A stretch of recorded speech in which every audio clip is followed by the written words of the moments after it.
तुझे जिंदा रहने का कोई हक नहीं है डॉक्टर रूहानी। तूने वीर को जानबूझकर इंजेक्शन देकर मार डाला। अस्पताल के गलियारे में जब यह चीख गूंजी तो वहां मौजूद हर शख्स के रोंगटे खड़े हो गए। जिस रूहानी ने अब तक अपने सुहाग को बचाने के लिए पूरी दुनिया से जंग लड़ ली थी, आज उसी पर एक कत्ल का इल्जाम लग चुका था और लोग उसे जान से मारने के लिए दौड़ रहे थे। लेकिन इस खौफनाक मोड़ तक कहानी पहुंची कैसे? इसकी शुरुआत होती है इश्क, जुनून और धोखे के उस अजीब खेल से जो सुल्तानपुर की बड़ी कोठी से लेकर एक सुनसान मंडप तक खेला जा रहा था। कहानी में मोड़ तब आया जब जीजाजी और त्रिपुरारी ने मिलकर एक ऐसी साजिश रची जिसने कानून की धज्जियां उड़ा दी। जीजाजी ने साफ कह दिया था कि हम बाहुबलियों ने कभी कानून की चिंता नहीं की है, इसलिए जब तक गुरु का उस टीटी की बेटी यानी रूहानी से कानूनी तौर पर तलाक नहीं हो जाता, तब तक तेजस्वी और गुरु की इस शादी को दुनिया से राज ही रखा जाएगा। उधर कोठी में दादी और पापा बेहद खुश थे। दादी तो तेजू को देखकर निहाल हो रही थी कि वह साक्षात स्वर्ग से उतरी अप्सरा लग रही है और उम्मीद कर रही थी कि एक बार वह गुरु बाबू की पत्नी बनकर घर आ जाए तो कुसुम भोरिया के हाथों उसका गृह प्रवेश कराया जाएगा। त्रिपुरारी को सख्त हिदायत दी गई थी कि आंख कान खुले रखकर तेजू को उस गुप्त मंडप तक पहुंचाए जिसका रास्ता सिर्फ गुरु और उसे पता था। तेजस्वी के सिर पर शादी का ऐसा जुनून सवार था कि वह सुल्तानपुर का सबसे बड़ा रिसेप्शन देने के सपने देख रही थी। लेकिन जैसे ही वह मंडप वाले कमरे का दरवाजा खटखटाकर अंदर पहुंची, वहां का नजारा ही बदल गया। पंडित जी मंत्र पढ़ रहे थे,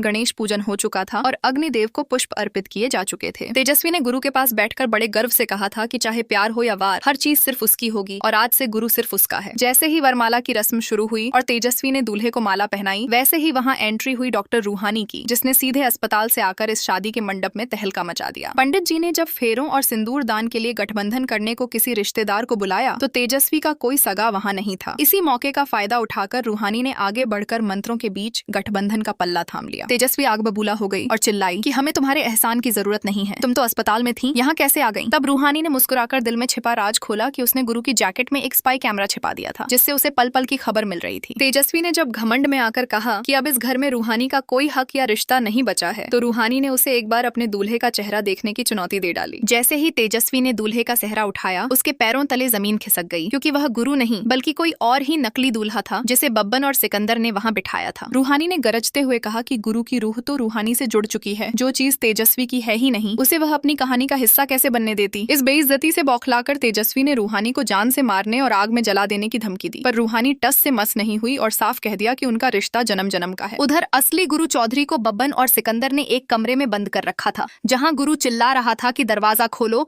यह तुम्हारी और सिकंदर की साजिश है। सिकंदर ने हंसते हुए गुरु को उसकी औकात याद दिलाई कि तेजस्वी की संगति में रहकर बाहुबली गुरु चौधरी भी छुपना छुपाना सीख गया है, जबकि गुरु का कहना था कि तेजस्वी एक झोंक की तरह उससे चिपकी हुई है और उनके बीच कोई रिश्ता नहीं है। जब तेजस्वी बिना दूल्हे के गुस्से में तमतमाई हुई वापस कोठी लौटी तो वहां आरती की थाल लेकर बैठी दादी और पूरा परिवार सन्न रह गया। तेजस्वी ने रोते और चिल्लाते हुए सबको सच बताया कि गुरु वहां था ही नहीं, बल्कि रूहानी ने उसे धोखा देकर किसी और के साथ मंडप में बिठा दिया था। यह सुनकर पापा और बाकी घर वालों का अहंकार जाग उठा। उन्होंने तय किया कि अब यह शादी छुपकर नहीं बल्कि पूरी दुनिया के सामने ढोल नगाड़ों, बैंड बाजे और डंके की चोट पर होगी। इसी बीच रूहानी भी कोठी पहुंच गई और उसने बाहुबली अंकल जी और पूरे परिवार को आईना दिखाते हुए कहा कि उन्होंने एक सुहागन से उसका सुहाग चुराने का जो महापाप किया है उसे भगवान भी माफ नहीं करेंगे। रूहानी तो यह कहकर अपने कमरे में आराम करने चली गई कि उसने अस्पताल से आकर इन सब की आधी अधूरी शादी का खेल बिगाड़ दिया है। दूसरी तरफ साजिशों का दौर थमा नहीं था। त्रिपुरारी चोरी छिपे पुष्पी जी से मिलकर पैसों का लेन देन कर रहा था और दोनों मिलकर उस कोठी के 100 करोड़ रुपए हड़पने का बड़ा जाल बुन रहे थे।